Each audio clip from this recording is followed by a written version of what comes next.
Halo rakyat jelata yang banyak gaya, di jajaran seri iPhone 12, iPhone 12 mini menjadi seri yang paling bikin banyak orang penasaran. Karena ukurannya yang bahkan lebih kecil dari iPhone 6, 7, 8, maupun SE 2020. Apalagi ukuran bodi yang kecil ini juga ditemani dengan ukuran layar yang lebih lega. Di era komputer dalam genggaman saat ini, banyak orang yang mendambakan ukuran smartphone yang lebih ringkas dan ringan, namun tetap powerful. Nah, iPhone 12 mini ini kedengaran sangat ideal ketika ditinjau dari segi spesifikasinya. Tapi, apa iya sesuai dengan ekspektasi kalian? Di video ini, gue akan membahas 7 hal yang harus kalian pertimbangkan sebelum membeli iPhone 12 mini. Pertimbangan yang pertama, ukuran fisik. Meski jari-jari gue kurus-kurus kayak korekan kuping, tapi ukuran telapak tangan gue termasuk normal. Dan iPhone 12 mini ini terasa nyaman dalam genggaman gue. Menggenggam iPhone 12 mini ini terasa sangat familiar buat gue. Seperti menggenggam iPhone 6 yang udah gue pakai selama 6 tahun sebelumnya. Nggak juga terasa lebih kecil, sama-sama aja rasanya. Jadi, buat teman-teman yang berharap iPhone 12 mini ini akan terasa lebih kecil dibandingkan dengan iPhone yang berlayar 4,7 inci, gue rasa sebaiknya nggak berharap terlalu jauh. iPhone SE 2016 pastinya tetap berasa jauh lebih kecil daripada handphone ini. Sedangkan untuk ukuran layarnya yang 5,4 inci, emang sih terasa lebih luas daripada layar 4,7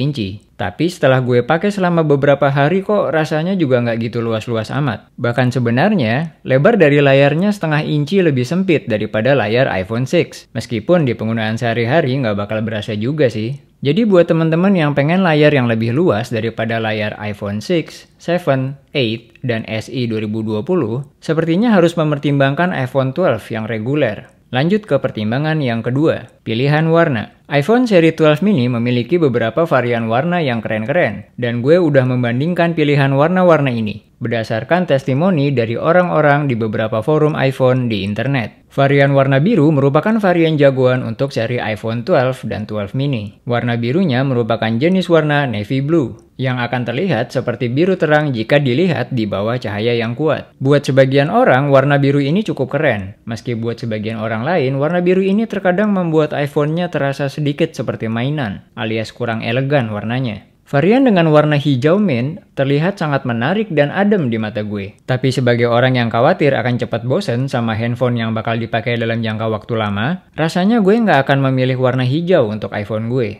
Varian produk red untuk jajaran iPhone 12 kali ini warnanya kurang berasa merah tulen. Lebih kayak merah bata ya. Meski menurut gue merahnya juga keren-keren aja, asal kalian pede makanya. Varian warna putih juga nggak kalah unik untuk iPhone 12 kali ini, dimana pada kondisi cahaya yang kuat akan tampak sedikit berwarna pink, seperti warna putih pada mutiara. Varian yang terakhir adalah varian berwarna hitam, yang sekilas akan terlihat sedikit membosankan karena dari layar, sisi samping, dan sisi belakang iPhone akan terlihat berwarna hitam gelap seluruhnya. Tapi seperti pada varian warna putih, ternyata di bawah cahaya yang kuat, warna hitamnya akan menunjukkan warna biru keunguan yang menurut gue cakep banget. Nah, buat teman-teman yang seperti gue yang bingung di dalam menentukan pilihan warna putih versus hitam, perlu juga mempertimbangkan hal-hal berikut ini. Finishing pada sisi samping iPhone 12 varian warna putih merupakan warna silver tanpa finishing dengan proses pewarnaan anodizing. Karena warna silver adalah warna asli pada bahan case aluminium. Sedangkan finishing pada sisi samping varian warna hitam merupakan finishing anodizing untuk merubah warna asli case aluminium menjadi warna hitam yang gelap. Serupa pada kasus finishing case iPhone 5 dengan varian warna hitam. Finishing ini lebih mudah terkelupas akibat benturan maupun gesekan dengan benda lain terutama yang berbahan logam. Jadi kemungkinan besar iPhone 12 varian warna hitam akan bernasib serupa jika tidak diperlakukan dengan hati-hati. Next, pertimbangan yang ketiga, pilihan kapasitas penyimpanan. Pada saat gue baru open box iPhone 12 mini dengan kapasitas penyimpanan sebanyak 128GB ini, ruangan penyimpanan yang tersedia adalah sebanyak 114GB. Dengan kebutuhan operating system sebanyak 14GB, gue rasa varian 64GB bukan merupakan pilihan yang tepat untuk kebanyakan orang yang ingin menggunakan handphone ini dalam jangka waktu lama. Di mana semakin kesini, semakin besar kapasitas penyimpanan yang dibutuhkan oleh aplikasi-aplikasi yang selalu diupdate oleh para developernya. Tips untuk menentukan varian kapasitas penyimpanan yang tepat buat teman-teman adalah berkacalah dari penggunaan saat ini. Sudah berapa banyak kapasitas penyimpanan yang terpakai di handphone kalian yang sekarang? Jika kalian masih ragu-ragu tapi sering berpikir, kayaknya nggak cukup deh 64GB,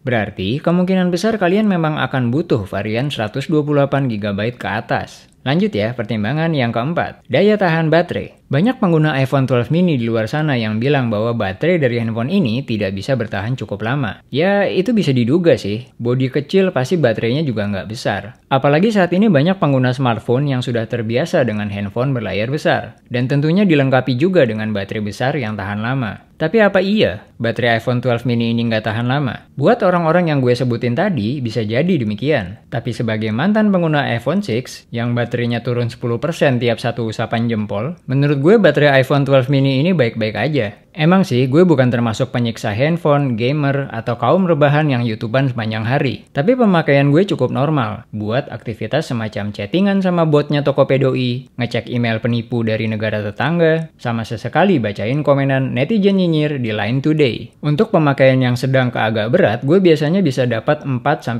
jam screen on time, dalam durasi 14 jam pemakaian. Sedangkan untuk pemakaian ringan ke sedang, gue biasanya bisa dapat 6-7 jam screen on time, dalam durasi 22 jam pemakaian. Catatan ini diukur pada penurunan level baterai dari 100% ke 20%, dengan kombinasi koneksi seluler dan wifi tetangga yang passwordnya nggak diganti-ganti. Buat kalian para power user, sebaiknya mempertimbangkan iPhone dengan kapasitas baterai yang lebih besar. Akan tetapi pun demikian adanya, iPhone 12 mini ini waktu pengisian dayanya lumayan cepat. Penambahan 50% daya baterai bisa didapat dalam waktu 30 menit dengan menggunakan charger dengan output 18 watt. Sedangkan jika kita menggunakan charger dengan output 10 watt, 50% penambahan daya baterai bisa dicapai dalam waktu kurang dari 1 jam. Gas, pertimbangan yang kelima. Kepala charger tidak termasuk. Seperti yang mungkin kebanyakan dari teman-teman udah pada tahu, iPhone 12 series kali ini tidak dilengkapi dengan kepala charger dan earphone pada paket penjualannya. Tidak termasuknya kepala charger ini adalah bagian dari kampanye Apple di dalam mengurangi limbah industri dari komponen produk-produk elektronik.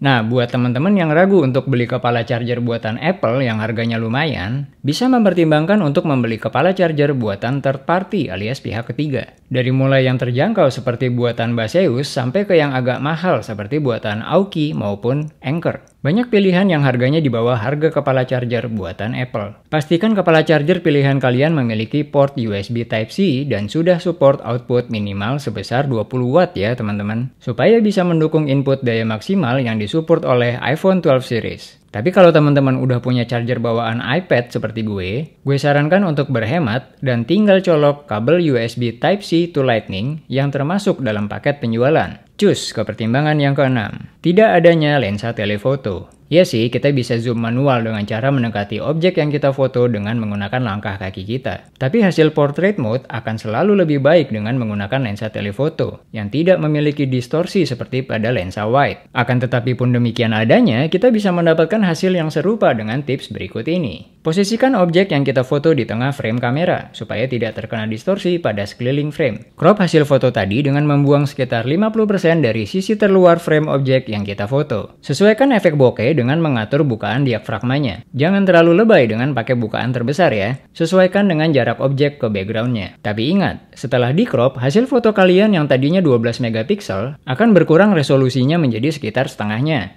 Agak kurang high res kalau mau dicetak. Bentar, kok jadi ada tips tentang fotografi gini ya di video ini? Ya udahlah ya, dimana lagi kalian bisa nonton tips sebelum beli iPhone, sekaligus dapat tips motret bokeh pakai lensa wide. Ya cuma di channel yang subscribernya masih dikit inilah. Buat kalian yang merasa wajib punya lensa telefoto, sebaiknya pertimbangin untuk beli iPhone 12 Pro aja. Yoks, pertimbangan yang terakhir. Speaker yang kecil. Ini lagi-lagi penyesuaian ya sama ukuran fisiknya. Di mana ada bodi yang kecil, di situ ada speaker yang mungil. Sebenarnya suaranya nyaring-nyaring aja dan cukup jelas. Tapi nggak seperti kebanyakan handphone premium yang ada sedikit letupan bass pada keluaran speakernya. Di iPhone 12 mini ini nyaris nggak terdengar ada efek bass sama sekali. Jadi buat yang mau tiktokan pakai lagu dubstep yang buawawawa gitu, sebaiknya konekin dulu iPhone ini ke speaker Bluetooth atau pakai earphone. Buat yang berharap lebih sama kualitas speakernya, sebaiknya jangan beli iPhone 12 mini ini. Oke teman-teman, itu tadi 7 hal yang harus kalian pertimbangkan sebelum membeli iPhone 12 mini. Nantikan review dan tips gue yang lain seputar gadget, astrologi, drama percintaan, dan gosip ibu-ibu komplek dari tukang sayur. Stay safe, stay happy everyone.